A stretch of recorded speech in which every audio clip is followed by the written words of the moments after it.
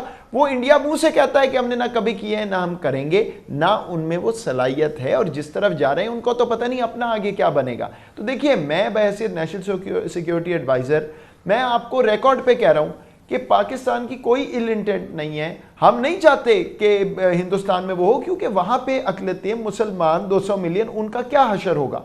تو میں تو نہیں یہ کہہ رہا کہ جی وہ تباہ ہو جائیں وغیرہ, یہ تو ان کی ایک obsession ہے پاکستان سے, لیکن یو آر رائٹ, دنیا اس کو اس طرح نہیں دیکھ رہی.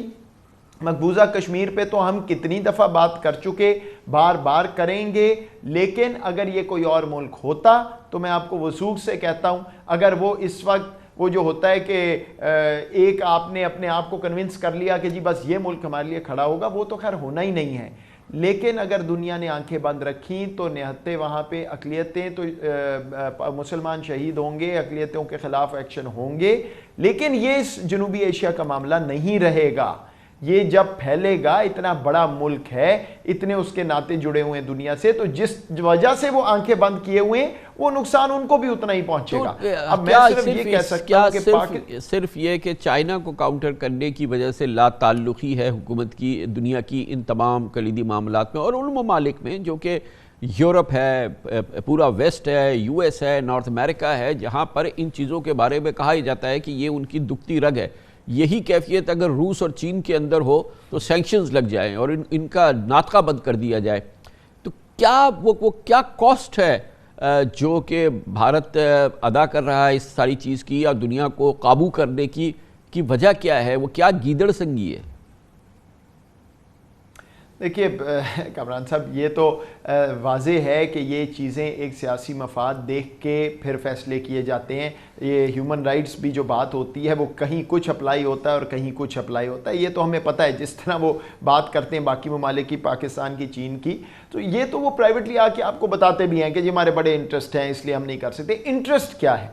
ایک اکانومی کا سائز انڈیا کا ہوتا تھا, ابھی اکانومی کا حال بھی ہمارے سامنے ہے, لیکن آرمز امپورٹس یعنی جو دفاعی انڈسٹری ہے وہ انڈیا دنیا کا بہت بڑا امپورٹر ہے, کئی جگہ سے پہلا بڑا, کئی جگہ سے دوسرا بڑا امپورٹر ہے. تو وہ ساری انڈسٹری جو ہے وہ کھڑی ہوئی ہے کہ ان کے وہاں پہ روزی روٹی لگی ہوئی ہے, وہ اپنے ممالک کو, اپنی حکومتوں کو آگے نہیں جانے دیتے. وسطی دنیا میں یہ ایک ایشو ہے. دوسرا, یس وہ یہ سمجھتے ہیں کہ یہ الائنسز بنا کے چائنا کو روکا جا سکتا ہے, حالانکہ موازنہ کرنے کو ہے ہی نہیں, کو بنتا ہی نہیں ہے. یہ مسئلہ بالکل ہے, آپ درست کہہ رہے ہیں, اور بالکل ان کی منڈی کا سائز بڑا ہے, وہاں سے دنیا کو فائدہ پہنچا ہے, وہ آنکھیں بند کی ہوئی ہیں. لیکن کیا اس وجہ سے آپ نے آنکھیں بند کر لیں؟ 200 ملین لوگ وہاں پہ ان کی زد میں ہیں, سکھ اقلیت ہے, عیسائی اقلیت ہے. اچھا میں آپ کو یہ بھی مزے کی بات بتاؤں, مزے کی تو نہیں افسوس کی بات ہے, کہ جب تک تو بات صرف ہو رہی تھی مسلمان سکھ, تو زیادہ بات نہیں ہوتی تھی. اب وسطی دنیا بھی روز لکھ رہی ہے, بات کر رہی ہے. کیوں؟ کیونکہ وہ کرسچنز کے پیچھے بھی پڑ گئے. Thank you very much. Doctor Moeed Yusuf ہمارے ساتھ موجود تھے, قومی سلامتی کے مشیر, وزیر اعظم پاکستان کے. کمرشل بریک, اس کے بعد ہم ذکر کریں گے کراچی کی یہ صورتحال ہے, خدا نخواستہ کوئی بڑی آگ لگ گئی تو یہاں بجھانے کا نظام جو ہے وہ مفلوق الحال ہے. ویسے تو سندھ حکومت کراچی کے لیے وارث ہے, لیکن یہ شاید سندھ حکومت کو پتہ ہے کہ اس نے تمام جو فائر انجنز یہاں دیے تھے وہ اب اسکریپ ہو گئے ہیں, وہ اتنے پرانے ہو گئے تھے, تباہ حال ہو چکے تھے کہ وہ اسکریپ ہو گئے ہیں. وفاق نے, عمران خان نے یہاں 50 بڑے اچھے جدید فائر انجنز بھیجے, لیکن اب اس کا عملہ نہیں ہے, اس کے لیے نظام نہیں ہے. حد ہو گئی, یہ پوری صورتحال ایسی ہے, اور کتنی بدترین صورتحال ہے یہ آپ کو دکھاتے چھوٹے سے وقفے کے بعد. کوئی دن نہیں گزرتا اس پروگرام میں ہمیں کراچی کا رونا نہ رونا پڑے, اور واقعات بھی اتنے سنگین, حالات بھی اتنے سنگین, کرپشن بھی اتنی سنگین ہوتی ہے کہ اس سے نظر جھکانا, چھپانا اس کو یقیناً یہ کسی صورت میں بھی قابل برداشت نہیں ہے. مثال کے طور پہ آج جو چیز ہم آپ کے سامنے رکھ رہے ہیں وہ یہ کہ اگر خدا نخواستہ کراچی میں کوئی بڑی آگ لگ جاتی ہے, کوئی بڑا اس طرح کی آفت پیدا ہو جاتی ہے, تو کراچی میں جو فائر فائٹنگ کا نظام ہے وہ اس وقت مفلوج صورتحال کے اندر ہی ہے. سرکاری اعداد و شمار کے مطابق پچھلے برس کراچی میں آگ لگنے کے 2300 واقعات اور عمارتیں گرنے کے 5 واقعات ہوئے, جن کے نتیجے میں سینکڑوں جانیں ضائع ہوئی اور بڑی تعداد میں املاک کا نقصان ہوا. کراچی میں ہر ماہ آگ لگنے کے اوسطاً 200 واقعات ہو رہے ہیں، مگر ایک بہت ہی سنگین بات یہ تھی کہ وہ جو نظام ایگزسٹنگ نظام تھا جو کہ سندھ حکومت چلاتی تھی، کراچی کے شہر کے لیے فائر فائٹنگ کا نظام، وہ تباہ برباد ہو چکا تھا۔ اور یقیناً ایک بہت ہی سنگین کیفیت تھی کہ 1 سال پہلے وفاقی حکومت نے وزیر اعظم عمران خان کے حکم پر 1.5 ارب روپے مالیت کی 50 جدید فائر انجنز کا کراچی کو تحفہ بھیجا، اور یہ فائر انجنز کے آنے سے یقیناً یہ فائر انجنز تو آ گئے، اور وہ سہولت جو کہ ختم ہو رہی تھی کراچی میں آگ بجھانے کی، اس کا ایک سہارا تو ہو گیا، مگر ان فائر ٹینڈرز کو پوری صلاحیت سے استعمال میں لانے کے لیے حکومت سندھ کو نظام بنانا تھا، اس کے لیے ڈرائیورز ہائر کرنے تھے، مگر یہ نہیں ہو سکا، جس کے نتیجے میں یہ انجنز بھی آ گئے، مگر نظام مفلوق الحال ہے، اور اس کی کوئی مفلوق الحالی کی کوئی حد نہیں ہے، کیونکہ اگر خدا نخواستہ کوئی بڑی آگ لگ جاتی ہے تو حکومت سندھ کے پاس جو گاڑیاں تھیں وہ تو تباہ برباد ہو چکی ہیں، جو وفاق سے گاڑیاں آئی تھیں ان کو بھی چلانے کا نظام فارغ ہو چکا ہے۔ وفاقی حکومت کی جانب سے اس فائر ٹینڈرز کی مدد سے پہلے شہر میں جو فائر انجنز کام کر رہے تھے وہ تمام کے تمام ناکارہ ہو چکے ہیں، اور اب وہ کباڑ خانے کے حوالے کر دیے گئے، اسکریپ کر دیے گئے، وہ چل ہی نہیں سکتے تھے۔ شہر کے لیے دستیاب 6 اسٹاکرز میں سے 4 خراب پڑی ہیں، اکثر فائر بریگیڈ اسٹیشنز کی عمارتیں کھنڈر بن چکی ہیں، عملہ نامساعد حالات سے دوچار ہے، اور کراچی شہر کا فائر بریگیڈ اور ریسکیو نظام کیا حال ہے اور کتنی تباہ حالی ہے، ہم آپ اپنی آنکھوں سے دیکھیں۔ ہمارے نمائندے خصوصی اختیار کھوکھر کی اس رپورٹ میں اس موضوع پہ بات کریں گے، اس کے لیے ہمیں جوائن کر رہے ہیں امتیاز افضل، سابق چیف فائر آفیسر ہیں کراچی کے۔ بہت بہت شکریہ امتیاز افضل صاحب۔ بظاہر تو جب اتنی بڑی تعداد میں برانڈ نیو اور اتنی اچھی یہ فائر انجنز جو ہیں وہ وفاق نے کراچی کو فراہم کر دی، تو یہ تو نظام اس وقت بہت مستحکم ہونا چاہیے اور بڑا ایفیکٹو ہونا چاہیے، مگر جو ہم نے ابھی دکھایا یہ تو ابھی تک مفلوق الحالی کم و بیش ویسی ہی جیسے ایک پرانے نظام میں تھی، جب کہ کوئی فائر انجن کام نہیں کر رہا تھا اور وہ اتنے خراب تھے کہ اب ان سب کو اسکریپ کرنا پڑا۔ تو اس وقت جو بدحالی ہے اس کی کیا وجہ ہے؟ دیکھیں، جو ہمارے سسٹم میں پرابلم یہ ہے کہ ایکوپمنٹ مشینری جو ہے as required to fire events کے مقابلے میں بہت کم ہے، سورسز بہت لمیٹڈ ہیں۔ ہم کبھی کبھار سال 2 سال 4 سال کے بعد جو ہے کوئی ایکوپمنٹ دے دیتے ہیں، کوئی فائر ٹینڈر دے دیتے ہیں، لیکن وہ بہت لیس ہوتا ہے as compare to number of fire ratios occur in the city روزانہ کے حساب سے وہ بہت کم ہوتا ہے، اور پھر ایک لارج اسکیل کے اندر ان فائر اٹینڈنٹس کو چیک کرنا، ان ٹائم ٹرن آؤٹ کرنا گاڑیوں کا، روڈ پہ ٹریفک جیمز ہے، سو مینی پرابلمس ہیں جو جا کے ایک رول جو پورا ادا کرنا چاہیے فائر سروس کو وہ نہیں کر پاتے due to lack of equipment and machineries, اور جو ہم کوالیفائڈ اینڈ ٹرینڈ ہونے کے باوجود جو ہے نہیں امتیاز صاحب، اس وقت تو مسئلہ یہ ہے کہ اب سے ٹھیک ہے 1 سال پہلے تک یہی صورتحال تھی کہ وہ جو ایکوپمنٹ تھا یا فائر ٹینڈرز تھے وہ تو خود ہی اس قابل نہیں تھے کہ وہ روڈ پہ نکلیں، لیکن ابھی تو یہ فیڈرل گورنمنٹ نے 50 برانڈ نیو فائر ٹینڈرز دے دیے ہیں، اور یہ سارے بڑے اچھے اور ماڈرن قسم کے ایکوپمنٹ ہے، لیکن اس کے باوجود جو نظام ہے فائر جو اس کو چلانے کا وہ موجود ہی نہیں ہے۔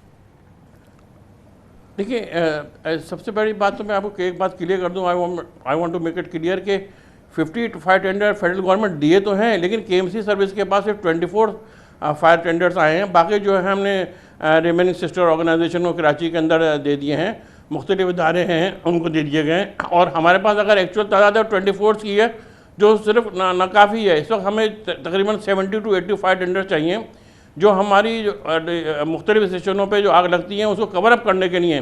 تو امتیاز صاحب، اس کے لیے ٹرینڈ سٹاف ہے آپ کے پاس؟ مان لیں اگر آپ کو کل 70 فائر ٹینڈرز مل جاتے ہیں تو آپ کے پاس اس کے لیے سٹاف ہے؟ جو ابھی ہم نے دکھایا ہے وہ تو آپ کے پاس سٹاف ہی نہیں ہے پورا، اور جو ہے بیچارہ بڑا مفلوق الحال کیفیت کے اندر ہے۔ وہ لاسٹ انڈکشن جو یہ ہے کہ اگر آپ نیوز پیپر اٹھانے تو پوری سندھ کے اندر امپلائمنٹ موجود ہے ماں سوائے کے ایم سی کے اندر فائر سروس کے اندر۔ 2009 کے اندر لاسٹ انڈکشن ہوئی تھی اور آلموسٹ تقریباً 30% ڈرائیورز فائر اسٹاف ریٹائر ہو چکا ہے، اور نیو انڈکشن نہیں ہے کوئی بھی۔ اگر گاڑیوں کے اوپر ہم نے گاڑیاں پرووائڈ کر دی گئی ہیں، فائر ٹینڈرز آ گئے ہیں، تو شارٹیج آف اسٹاف تو موجود ہے۔ ہم کافی مرتبہ کوشش کری ہے ایڈمنسٹریٹر کے ایم سی نے، پچھلے سابقہ میئروں نے سندھ گورنمنٹ سے اپروول لینے کے لیے کہ بھائی انڈکشن تو کھولیں، آپ کوئی پیریوڈک بیسس کے اوپر کھولیے۔ کبھی کبھار کانٹریکٹ کے اوپر بھرتی کر دیتے ہیں، لیکن 1 سال کے دینے کے بعد فیس تنخواہ دینے کے بعد ان کے بعد پیمنٹ کا راستہ نہیں بنتا، اور مجبوراً کو ہم کانٹریکٹ ختم کرنا پڑتا ہے. تو ریگولر اپائنٹمنٹ نہیں ہے. اگر یہ سندھ گورنمنٹ کو چاہے KMC کو ایک اسپیشل پیکیج میں دے دے کہ ریگولر اپائنٹمنٹ دے دیں جو صرف فائر سروس کے لیے موجود ہوں, تو پھر ہم شہر کی حالات کو بہتر کر سکتے ہیں. گاڑیاں ٹائم پہ پہنچیں گی, مشینری استعمال ہوگی, اور ریگولر فائننسنگ سورس نہیں ہے. اگر ایک گاڑی ہمارے دے دی گئی ہے لیکن مینٹیننس کے پیسے نہیں دیے گئے, اور ڈیزل ہم KMC سے سروس کرواتے ہیں, اگر ریپیئر مینٹیننس میں جاتے ہیں تو وہ کوئی اس میں پراپر ایلوکیشن اور بجٹ نہیں ہوا. اب یہ گاڑیاں آ گئی ہیں, لازمت 6 مہینے کے بعد ان کی مینٹیننس ہوگی, لیکن ایسا کوئی آرگنائزم سسٹم موجود نہیں ہے کہ جو ان کو ریپیئر مینٹیننس کے وقت میں کام کریں, ان کی آئلنگ چینج کریں. بالکل صحیح فرمایا. جناب امتیاز افضل سابق چیف فائر آفیسر ہمارے ساتھ موجود تھے. اور یہ شہر کراچی کا آگ بجھانے کا نظام ہے, تباہی مفلوق الحالی, اس کا پوری تصویر آپ کے سامنے رکھی ہے. یہ وہ شہر ہے جو پاکستان کے خزانے میں 56%, سندھ کے خزانے میں 96% دیتا ہے, اور یہ ایک اور تباہ کن کیفیت جو آپ کے سامنے رکھی. کمرشل بریک, اس دوران نیوز ہیڈ لائنز دیکھیں, جس کے بعد ہم اپنے پروگرام کے باقی حصے کے ساتھ واپس آتے ہیں. واضح طور پہ لگ رہا ہے کہ پاکستان میں ایک بار پھر دہشت گردی کے گہرے بادل منڈلا رہے ہیں. گو کہ دہشت گرد واقعات جس میں بہت تیزی دیکھنے میں آ رہی ہے, ان کا مرکز KP اور افغانستان سے منسلکہ ہمارے قبائلی علاقے ہیں, مگر لاہور, راولپنڈی میں واقعات ہوئے ہیں اور تسلسل سے واقعات ہو رہے ہیں. آج سوشل میڈیا پہ خبریں گشت کرتی رہی, تردید سرکاری طور پہ نہیں ہوئی کہ آج بلوچستان کے ضلع کیچ کے علاقے میں فوجی دستے پر حملہ ہوا ہے, اور حملہ آور فورسز کے درمیان مسلسل طویل فائرنگ کا تبادلہ بھی ہوا ہے. خبریں یہ ہے کہ دہشت گردوں کو بھی بھاری جانی اور مالی نقصان اٹھانا پڑا ہے, لیکن جیسا کہ میں نے کہا کہ سرکاری طور پہ اس واقعے کی تصدیق نہیں ہوئی ہے, اور نہ ہی کسی کالعدم تنظیم نے اس حملے کی ذمہ داری قبول کی ہے. تاہم لاہور کے انارکلی کے واقعے کے ایک ہفتے کے اندر آج دوسری بار ملک دشمنوں نے یہ وارد کیا ہے. پچھلے ہفتے وفاقی حکومت اسلام آباد میں ایک پولیس چیک پوسٹ پر دہشت گردی ہوئی تھی, اور کالعدم TTP نے اس حملے کی ذمہ داری قبول کی تھی. اس حملے میں بھی 2 دہشت گرد مارے گئے تھے. اسی رات کالعدم TTP نے ضلع دیر اور شمالی وزیرستان میں 2 پولیس اہلکاروں کو شہید کرنے کا دعویٰ کیا تھا. آج سیکیورٹی فورسز نے شمالی وزیرستان میں آپریشن کیا, اور فائرنگ کے تبادلے میں انتہائی مطلوب دہشت گرد صدام ہلاک ہوا ہے. ISPR نے کہا ہے کہ ہلاک ہونے والے دہشت گرد دیسی ساختہ بارودی سرنگیں بنانے کا ماہر تھا. پرسوں سیکیورٹی فورسز نے جنوبی وزیرستان میں انٹیلیجنس آپریشن کر کے اسلحہ اور گولہ باری کی ایک بڑی کھیپ برآمد کی تھی.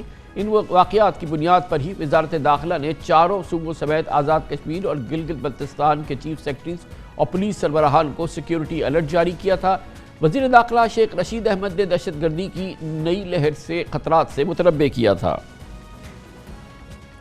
جو ایجنسیز رپورٹس ہیں وہ بھی یہ کہتی ہیں کہ ہمیں تھریٹس ہیں. اب اس کو ایک نئی لہر آ رہی ہے یہ, اور اس کے لیے ہمیں ذہنی طور پر تیار ہونا چاہیے. ٹیررزم کے خلاف ہماری فورسز, ہماری سول آرم فورسز کافی الرٹ ہیں اور کافی ٹرینڈ ہیں, اور ہمارے پاس بڑا تجربہ ہے اور بڑی انفارمیشن ہے. لیکن اسے ٹائم لگے گا ضرور, 2 3 4 مہینوں تک اس میں اونچ نیچ آتی رہے گی, لیکن الٹیمیٹلی انشاءاللہ پاکستان جیتے گا. ماضی میں کہا یہ جاتا تھا کہ دہشت گردی اور اس کی تنظیمیں ان کا گڑھ افغانستان ہے, جہاں پر افغانستان کی حکومت غیر ملکی انٹیلیجنس ایجنسیز, اس وقت کی افغان انٹیلیجنس ایجنسیز کی پاکستان کے خلاف جو دہشت گردی پر آمادہ گروپ ہیں ان کی مدد کر رہی ہیں. مگر بہرحال صورتحال تبدیل ہو گئی ہے, لیکن اس کے باوجود دہشت گردی میں مسلسل اضافہ دیکھا جا رہا ہے.